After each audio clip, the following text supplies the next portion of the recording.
اسکولوں میں داخلے کا زمانہ آ گیا. یہی مہینے ہوتے ہیں دسمبر جنوری کے جس میں ایڈمیشنز ہوتے ہیں جنوری فروری میں. اب داخلہ کراتے وقت اپنے بچوں کے بارے میں کون سا اسکول چننا ہے اس بارے میں سوچو. یہ جو لوگ آج اسلام کے خلاف بول رہے ہیں، مسلمان ٹی وی ڈیبیٹس میں حصہ لے کر اور دھڑلے سے اسلام اور شریعت کے خلاف بول رہے ہیں، یہ سب وہ لوگ ہیں جنہوں نے کانوینٹ اسکولوں میں تربیت پائی. یہ سب وہ لوگ ہیں جنہوں نے دشمنوں کی گود میں اپنے بچوں جنہوں نے تربیت پائی. اب وقت آیا، اب آپ کے سامنے فیصلہ کرنا ہے. آپ کو فیصلہ کرنا ہے اپنے بچوں کے بارے میں. اکثر اس میں عورتیں اپنے شوہروں کو گمراہ کرتی ہیں. اکثر اگر مردوں کے دل میں کچھ جذبہ آ بھی جاتا ہے تو عورت کہنے ارے کیا کر رہے ہیں آپ کیا کر رہے ہیں، اس کا کیریئر خراب ہو جائے گا، اس کا کیریئر خراب ہو جائے گا. سبحان اللہ، کیا ماں ہو تم کیا ماں ہو. تم اپنے بچے کی آخرت تو تباہ کرنے کا فیصلہ کر رہی ہو. کیسی ماں ہو تم؟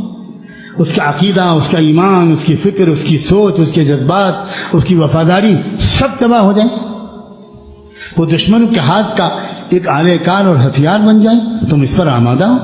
یہ وقت ہے بہت سوچ سمجھ کر فیصلہ کرنے کا.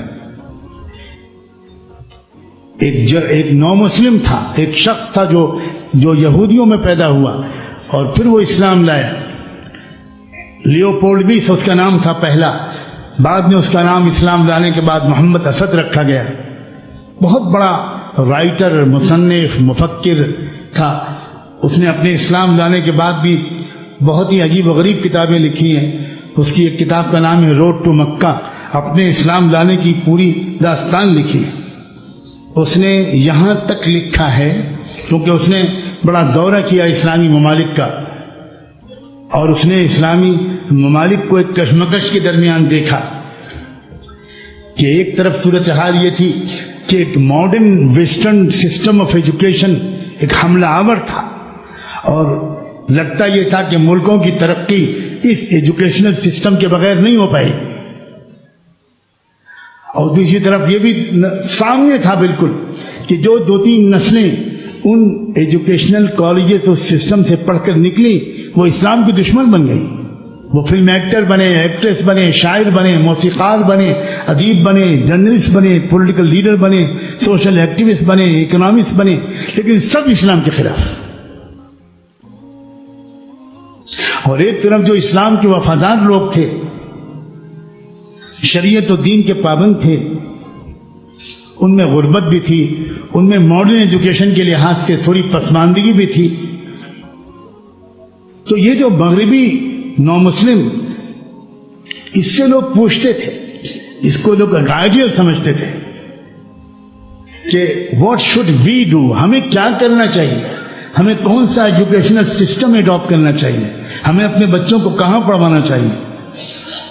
محمد اسد کی جرت اور حق گوئی اور ایمان کی جو فراست ہے ایمانی، میں اس کو سلام کرتے ہوئے یہ بات آپ تک نقل کرتا ہوں. محمد اسد نے صاف جواب دیا اور لکھا کہ میں پوری دنیا کے مسلمانوں کو یہ مشورہ دینے میں کوئی ہچکچاہٹ محسوس نہیں کرتا کہ کئی صدیوں تک ان کو سیاسی اور معاشی پسماندگی قبول کر لینا چاہیے. اس بے دینی اور اس عریانیت اور اس مغرب زدگی کے مقابلے میں جو اس مغربی تعلیم کے ذریعے آنا لازمی ہے.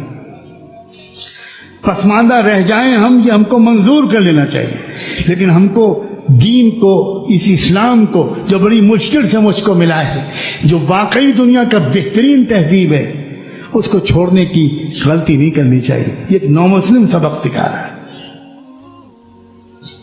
اور ہمارے اچھے خاصے دیندار لوگ، نماز پڑھنے والے، داڑھی کرتا پاجامہ والے، وہ اپنے بچوں کو ڈھکیل رہے ہیں. مجھ سے بڑھ کر ماڈرن ایجوکیشن کی ضرورت کا شاید ہی کوئی قائل ملے آپ کو علماء کی صف میں. میں بہت اچھی طرح جانتا ہوں اس کی ضرورت کو.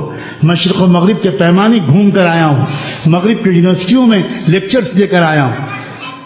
اس کے بعد میں کہتا ہوں، اگر آپ اپنے بچوں کی اسلامی اور ایمانی اور احسانی، ان کی فکری، ان کی عقلی، ان کی روحانی، ان کی ذہنی، ان کی اگر تربیت کے لیے بہت مضبوط انتظام کر سکتے ہیں، تب تو آپ بھیجیے اس بچے کو، ورنہ یاد رکھیے آپ نمرود کی آگ میں دھکیل رہے ہیں اس کو جو ابراہیم نہیں ہے۔ وہ صحیح سالم وہاں سے نہیں نکلے گا، وہ انگارہ بن کے نکلے گا، اور وہ ایسا انگارہ بنے گا جو خود بھی جلے گا اور چاروں طرف کی اسلامی آبادی کو اور اسلامی قدروں کو جلا کے خاک کر دے گا۔ اسی لیے سخت ضرورت ہے ایسے تعلیمی نظام کی جہاں یہ دونوں تعلیمیں یکجاں، سخت ضرورت۔ میں کیسے سمجھاؤں کہ یہ وقت کا کتنا اہم کام ہے، کیونکہ بلا شبہ ہم کو جو پولیٹیکل لیڈرز تیار کرنے ہیں، جرنلسٹ تیار کرنے ہیں، پروفیشنلز تیار کرنے ہیں، ڈاکٹر اور علماء اور وکلاء اور ججز تیار کرنے ہیں، وہ تیار کرنے ہیں جو حدیث و قرآن کے ماہر ہوں، اسلام کے علم بردار ہوں۔ ہمیں ایسے لوگ تیار کریں، اور ایسے لوگ ایک نئے تعلیمی نظام کے بغیر نہیں چل سکتے۔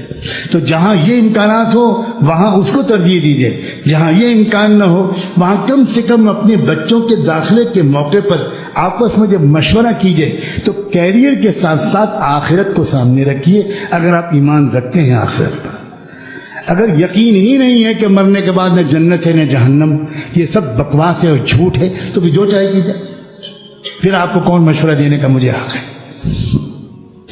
افسوس یہ ہے کہ بچوں کے داخلے سے پہلے مشوروں میں آخرت کہیں نہیں آتی، کوئی پوچھتے ہی نہیں، کبھی نہیں تذکرہ آتا کہ میں کس اسکول میں اپنے بچے کو بھیجوں کہ میرے بچے کی آخرت بچ جائے۔ یہ ہے مسلمان ماں اور باپ کی سوچ۔